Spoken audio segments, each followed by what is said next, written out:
Good morning, everybody. It's Chris from Serene Education with the 4 major notes update for the 2nd of October 2013. Hi, guys. Okay, looking at the 4 majors this morning, starting with Euro against US dollar using our FX8 Ultimate template. And what happened yesterday? Well, huge exhaustion candle by the looks of things, a huge wick to the upside. I think a lot of people got caught trading higher. However, that knee-jerk reaction I did mention to you yesterday regarding the Fed.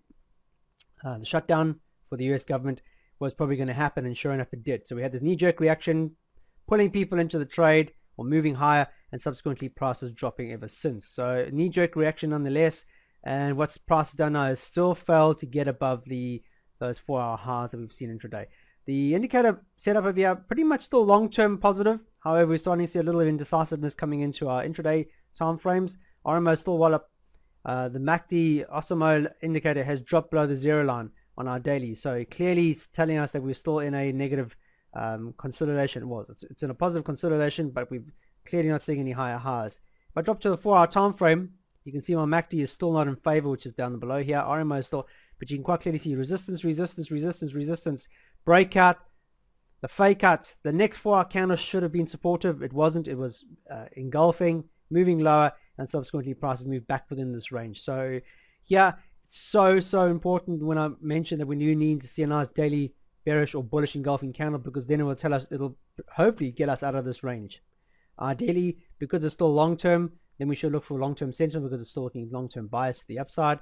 Everything is still blue very much. The only thing we've had are the red arrows. Not one of the blue, none of the candles have gone red as yet. So I only presume that will happen once we get a close below the 50 period or 50% retracement here on our monthly. This one over here had 138, 1348 and 40. So only once we get a nice bearish engulfing candle close low on the daily, or bullish engulfing candle close higher, should be looking for potential targets.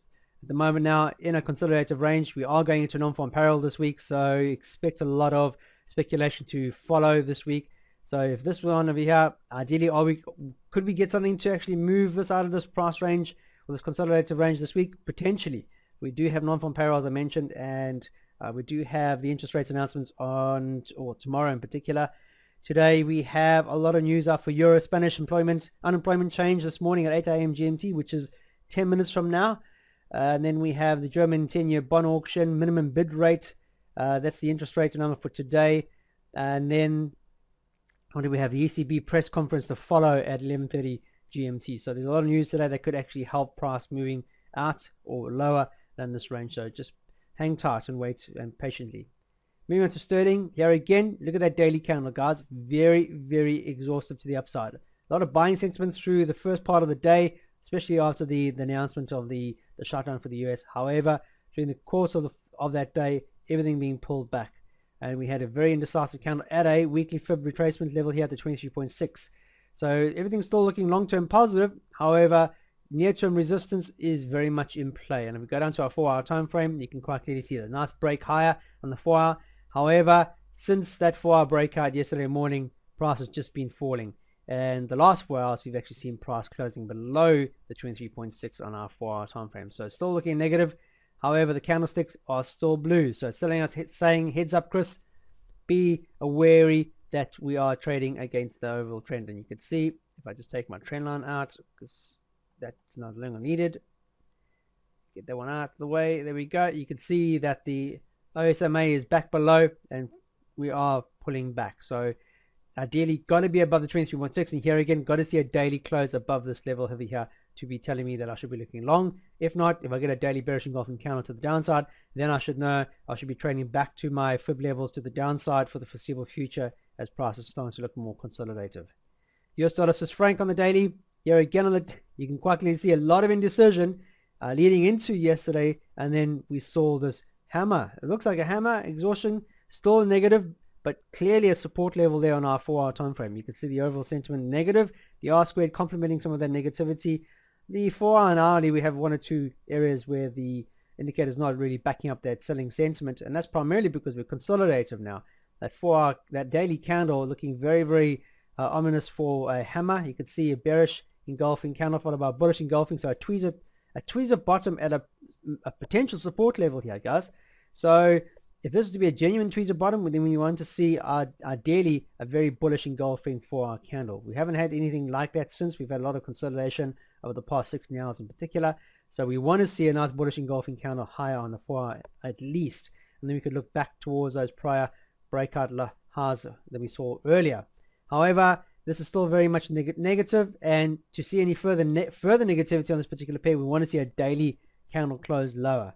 Okay, very, very important. That daily candle closed up, very indecisive, almost a hammer-like at the bottom of a trend. So we're going to be well wary that we could see potential for upside to start coming into it. And you can quickly see over the last couple of days, the OSMA happened to be more green than red.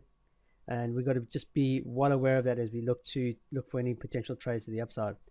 News out this week following regarding the non-farm payroll, etc., is going to factor into this particular pair as well as the US dollar Japanese yen. So be well aware of that. A lot of support here, very negative. However, for this to be genuine negative, we would ideally like to see a daily close lower. Moving on to the last pair of the day, the US dollar Japanese yen. Here again, you can see on the daily a lot of support on the institution, support again, support. Here, however, the past couple of days, going back to last week, we had a breach lower, then we had a pullback, and then yes, this candle engulfing the support level that we find here at the institution. So still looking negative because prices are still making lower swings. Okay, so now we've had a physical, today's candle is looking negative, but we want to see this daily candle close lower. We had a small candle close lower the prior day, a couple of days ago, however, not very decisive because the actual range is very tiny and tight. The RMO below, MACD below, which is what we want to see. Look at that, guys. The overall sentiment today very much negative, and the R squared is complementing that sentiment, so we know it's genuine selling sentiment. So as it stands at the moment now, we should be looking to target that 23.6 fib level to the downside, but ideally like to look for a daily close lower, because by closing low on the daily, you can quite clearly see we've gone from one of support to one of resistance, and then we should be looking to the downside. If that daily candle heads towards the 23.6 today, or for the time being, fantastic. If we close below that, then I know that my ultimate target for the foreseeable future is going to be one of 287 pips in particular, because it's going to take us back down to our monthly fib levels down the bottom here, just below the 94,300 mark. So you can be very, very aggressive and look to trade intraday to the downside. Looking at the 4 hour time frame, let me just move it over. You can quite clearly see that we've had a swing low. We have forged another swing low just recently on the 4 hour. The 4 hour that's in play right now, we've got another just over an hour to go, but you can see it's tackling the intraday support levels over here. Get a close lower than that, then we could look to target the first weekly fib level here, which is 43 pips away and change. So there's a lot of risk you're taking to take the 43 pips, because your stop's obviously going to be above here. So you're looking from price, if price had to close low in the support over here, you're looking at 59, 60 pips of risk, and there's only a 49 pip return. So there again, it's entirely your choice. Just be well aware that you are taking a lot more risk on your favor by doing so. That's it, guys, short and sweet. Please be aware there's a lot of news from today going right through to non-farm payroll on Friday, guys. We have the interest rates announcements for Europe today.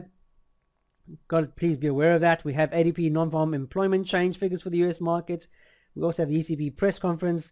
Then we've got the crude oil inventories for the US market. Then we have Bernanke speaking later on this evening at 8 a.m. GMT. So, 8:30 p.m. GMT this evening. FOMC members speaking this afternoon as well. So there's a lot of news out this afternoon, guys. We had a really negative start for Australia with building approval month-to-month figures coming out negative. And we also had negative trade balance figures for the Australian market. So look to see if there's any opportunities on Australia to trade against any of its cross pairs, to see if you can actually find any profits on those particular ones. Other than that, I'm going to leave you to it. Keep it very simple, guys, as I keep mentioning. Back it up with some money management rules. Follow the rules of this particular template if you are using them. Very important, okay? And then keep it as simple as possible. I'm going to leave you with that. Hope you have a fantastic trading day, and I'll catch you first thing tomorrow morning. Until then, you guys trade serenely.